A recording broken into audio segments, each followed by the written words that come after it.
Hello guys, welcome back. Myself S K Agarwal. और सभी students कैसे हो? उम्मीद करता हूँ सभी स्टूडेंट्स अच्छे होंगे।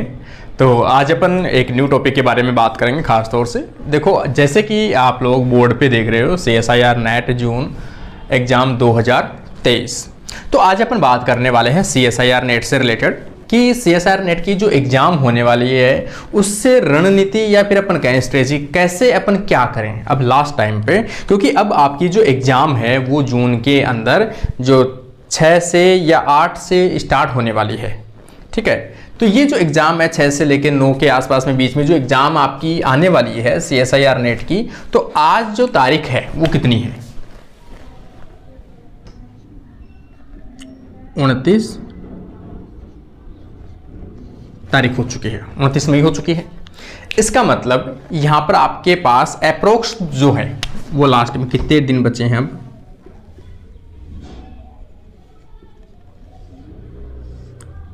10 डेज जो है वो आपके पास रिमेनिंग है। 10 दिनों के अंदर आप लोग कैसे, जो भी स्टूडेंट्स, खास तौर से अपन बात कर रहे हैं कि जो स्टूडेंट्स रियल में सीरियसली स्टडी कर रहे हैं उन स्टूडेंट्स के लिए, चाहे वो स्टूडेंट सेल्फ स्टडी कर रहे हो चाहे उन्होंने कहीं से कोचिंग ली हो, ठीक है, दोनों ही चीज़ें इसमें इंक्लूड करेंगे अपन, चाहे वो सेल्फ स्टडी या फिर कोचिंग की कहीं से ले रहा हो। सबसे पहला पॉइंट है कि भाई अब लास्ट टाइम में हम क्या पढ़ें। देखो, पहली चीज़ जो है, अब लास्ट टाइम है, लास्ट टाइम के ऊपर सबसे ज़्यादा कन्फ्यूजन बच्चे होते हैं किस चीज़ को लेकर कि लास्ट टाइम में हम थ्योरी पढ़ें या फिर MCQ ज़्यादा से ज़्यादा सॉल्व करें, कैसे क्या करें। ठीक है, अब लास्ट टाइम की बात यही है, अगर आपने कितनी यूनिट्स चलती है? 13 यूनिट्स चलती है। किसकी बात कर रहे हैं अपन? Life science.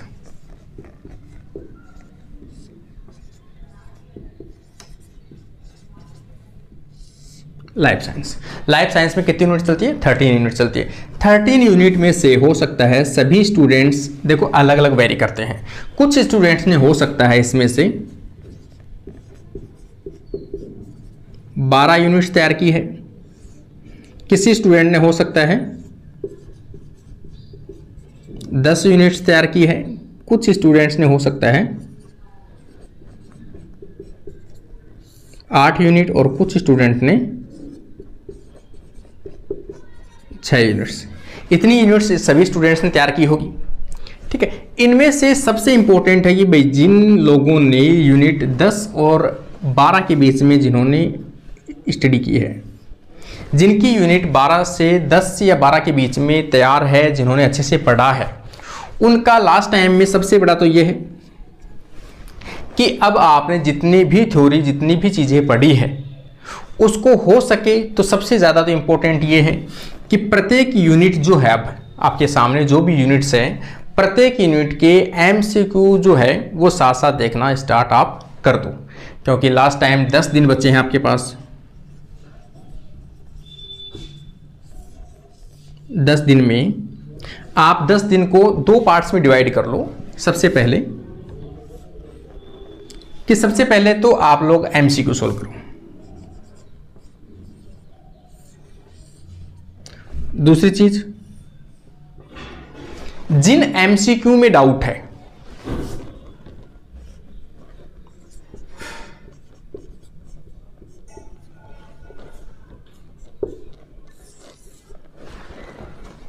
ठीक है, जिनमें भी आपको MCQ में डाउट है, उन डाउट वाले MCQ की थ्योरी पढ़ो।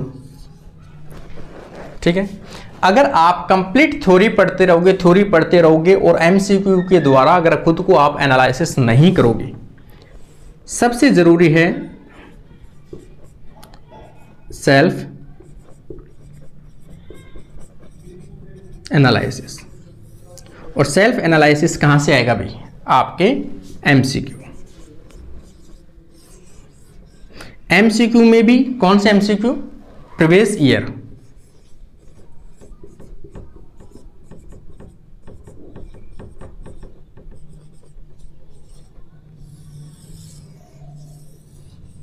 MCQ प्रीवियस ईयर के अंदर कौन से एमसीक्यू पूछे गए हैं उनको आपको ध्यान में रखते हुए एमसीक्यू सोल्व करने हैं। अगर उनमें से आपको कोई भी क्वेश्चन अगर आपको सोल्व नहीं हो रहा, आपका सोल्व नहीं बैठ रहा है, आपकी ट्रिक नहीं लग रही है, तो उस टाइम में आपको जरूरी है उस टॉपिक की जाकर उस टॉपिक की क्या करनी है, अपने को थ्योरी रीड करनी है और उसके कॉन्सेप्ट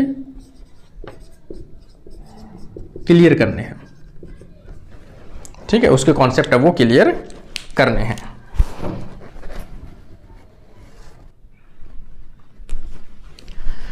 सेकंड पॉइंट अगर अपन देखें कि भी आप लोगों ने मेन चीजें देख ली, अब अपन देखें सेकंड पॉइंट कि लास्ट टाइम पर आपका कॉन्फिडेंस कितना इंपॉर्टेंट है। देखो किसी भी एग्जाम में आप अपीयर होने वाले हैं, ठीक है ना, किसी भी एग्जाम में आप अपीयर होने वाले हैं, हो सकता है थोड़ा सा फोबियो टाइप का आपको भी हो, और नेचुरल सी है अगर आप किसी भी बड़ी एग्जाम और जिस एग्जाम के लिए आपने जी जान से आपने मेहनत की है उस एग्जाम में आप अपीयर होने वाले हो, तो हो सकता है आपके माइंड के अंदर जो नेगेटिव है थॉट, हो सकता है नेगेटिव जो थॉट है वो नेगेटिव थॉट आना स्वाभाविक है, ऑटोमेटिक आते हैं वो सभी, कि अगर याद किया हुआ भूल गए तो याद नहीं आ रहा है, ये चीज़ें वो चीज़ें। उस टाइम पर आपको सिर्फ ये करना है, कुछ नहीं सोचना है, नेगेटिव वाली चीज़ें कुछ सोचनी ही नहीं है आपको ये सोचना है सिर्फ अगर मैंने पढ़ा है, अगर मैंने थ्योरी पढ़ी है, अगर मैंने एमसीक्यू सोल्व किए हैं, अगर मैंने मेहनत की है, तब तो कोई भी दिक्कत नहीं, डरने की आवश्यकता नहीं है। ठीक है, एक चीज़ आप लोगों ने और भी देखा होगा कि जिसने मेहनत नहीं की है, जिसने कोई मैटर तैयार नहीं किया है, जिसने कोई भी अपने को एमसीक्यू सॉल्व नहीं किए हैं, उसका कॉन्फिडेंस ज़्यादा होता है।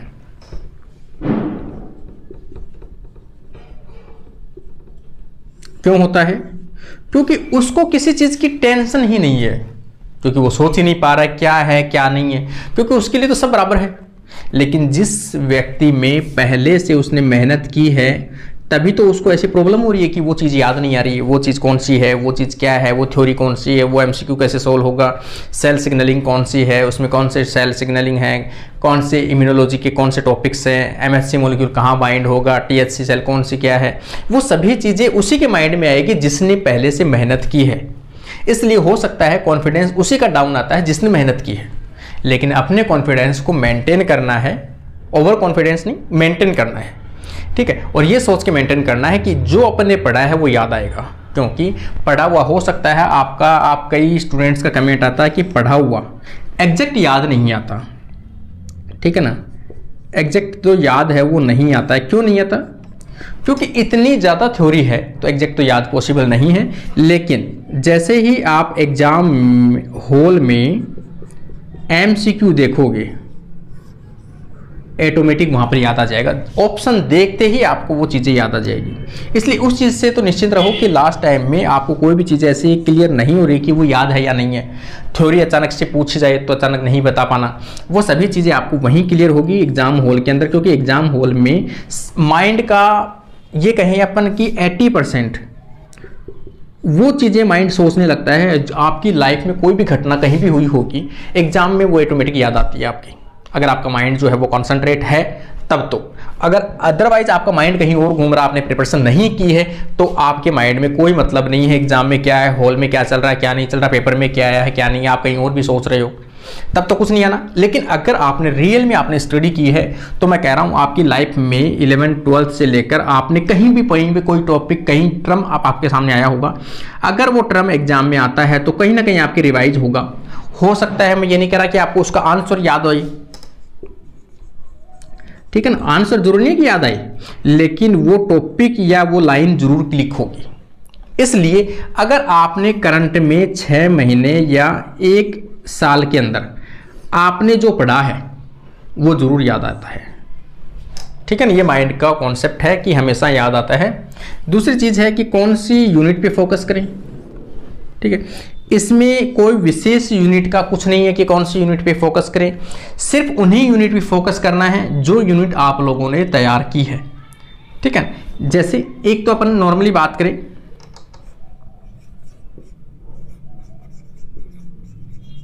बायोकेम। बायोकेम जिन स्टूडेंट्स ने प्रिपेयर की है वो जरूर इसको अच्छे से देखें, अच्छे से पढ़ें, इसके अच्छे से एमसीक्यू सॉल्व करें। दूसरी चीज जो इजी वाली रहती है उनको जरूर देख के जाएं आप, लाइक एज सेल बायो, मोल बायो, ठीक है। दूसरी चीज जिन स्टूडेंट्स के प्लांट फिजियोलॉजी है,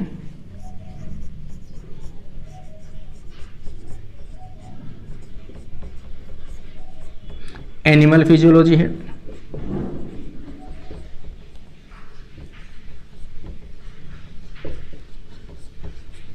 ठीक है, चाहे वो जूलॉजी का हो चाहे बोटनी का हो, ये टॉपिक जरूर देख के जाएं क्योंकि इनमें क्वेश्चन इजीली आप लोग सॉल्व कर पाओगे, ठीक है। दूसरी चीज अपन देखें इकोलॉजी, इवोल्यूशन,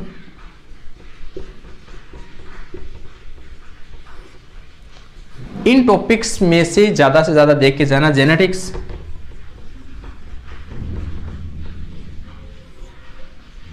और हो सके तो आपकी टेक्निक्स हैं, मेथोडोलॉजी है, वो जरूर देख के चले जाना।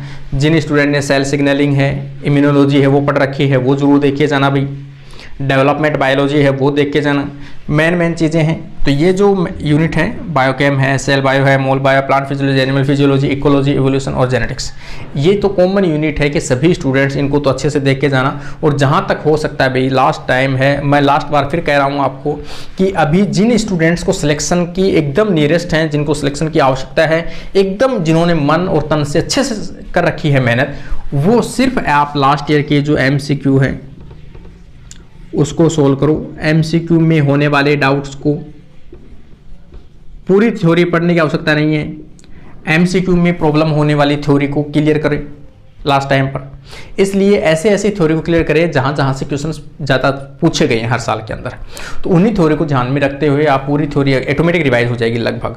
और फास्ट करें भाई, ऐसे फिक्स कर लो कि 10 दिन बचे हैं, 10 डेज, प्रत्येक दिन की 1 यूनिट प्लस MCQ। आप प्रत्येक यूनिट के MCQ सोल्व करो, प्रत्येक यूनिट के MCQ सोल्व करोगे, वहां प्रॉब्लम आती है तो उसी यूनिट की आप क्या करो, थ्योरी क्लियर करो। अगर प्रत्येक यूनिट के MCQ एक दिन के अंदर आप सोल्व करते हो और उसी दिन उसकी यूनिट की आप थ्योरी भी क्लियर करते हो, क्योंकि जहां प्रॉब्लम MCQ में आएगी वहां थ्योरी देखोगे आप। इस प्रकार से आप करते जाओगे, 10 दिन के अंदर आप 10 यूनिट है वो रिवाइज कर लो, क्योंकि लगभग आप लोगों ने सभी ने 10 या 11 या 12 यूनिट के आसपास पढ़ी होगी ज़्यादा से ज़्यादा, इसलिए आराम से आपकी हो सकती है। ये अच्छे से आप कर सकते हो और आराम से कर सकते हो, आपका सिलेक्शन श्योर होगा। और क्वेश्चन की रणनीति है वो मैंने लास्ट वीडियो में बता चुका हूँ, आपको नेगेटिव मार्किंग से कैसे बचे, कौन से क्वेश्चन कैसे अटेम्प्ट करें, डिस्क्रिप्शन बॉक्स में फिर भी डाल दूंगा उस वीडियो को अंदर में, तो उस वीडियो को जरूर देखें आप लोग एग्जाम से पहले वाले दिन तक, ताकि आपको पता रहे कितने क्वेश्चन आपको अटेम्प्ट करने, ताकि आपके नेगेटिव से बच सकें। पढ़ना इसी प्रकार से है, आपको सिर्फ 10 मिनट प्रत्येक स्टूडेंट ये जरूर देखें और प्रत्येक स्टूडेंट्स के साथ ये शेयर जरूर करें, ताकि सभी स्टूडेंट्स को बेनिफिट हो और 10 दिन बाद उनका सिलेक्शन श्योर हो। जब एग्जाम हॉल से वो निकले तो उनको लगे रियल में कि हमारा सिलेक्शन होने वाला है। आज के लिए अपना वीडियो यहीं कंप्लीट होता है। सभी स्टूडेंट को best of luck. Thank you friends.